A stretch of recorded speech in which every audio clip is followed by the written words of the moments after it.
My name is Robert Landeros, and I'm retired. I oppose the flight path largely because I think the process is very flawed.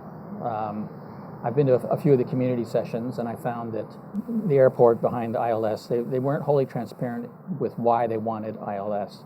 Initially, it was done in the guise of safety and not having to divert flights to Brisbane, and we know that less than 2% of flights get diverted anyway.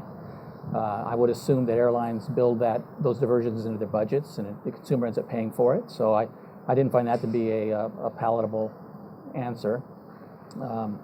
I think the real reason is to generate more business, which is not a bad thing. I think if that's the reason, they should just say so, and we should have a visibility of their business plans to see exactly how many more flights they intend to introduce to the Gold Coast and over what period of time.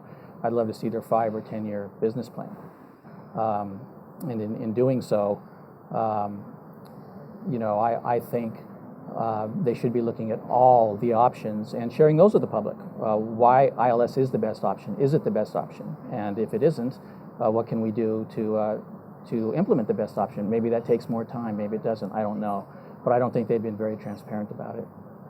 It won't affect me too much because I don't actually live in the flight path. But I think anything that impacts, the community at large, everybody who lives there should engage, and that's why, I'm engaged in the issue because I think it's important.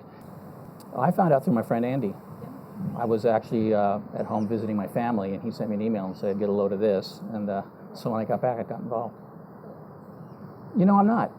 I think the future is bright here, and I think I don't think people should misconstrue what I say that I don't want progress or anything like that. I do, and I think it's important, and I think it's important to the economy, but it has to be done with the right level of thoughtfulness. And in this particular instance, I think this is a great example of not enough rigor in a process. I think the Gold Coast Airport people said, "We want to do this. Here's how we're going to sell it," and I don't think I think they underestimated the public. I think they said, we can tell them it's on the back of a safety record and we'll do it that way. But that's, I don't think that's what it is at all. And I'm not opposed to growing traffic into the Gold Coast, but I think we need to do it in a way that's acceptable. Well, just like I said, I think it's important to get it right, and I don't think they've got it right yet. And I think they need to just kind of take a step back and reevaluate and get the right level of participation. There should be community involvement, at the table. I think there should be third-party involvement and consultation, and those reports should be made available to everybody who has a vested interest.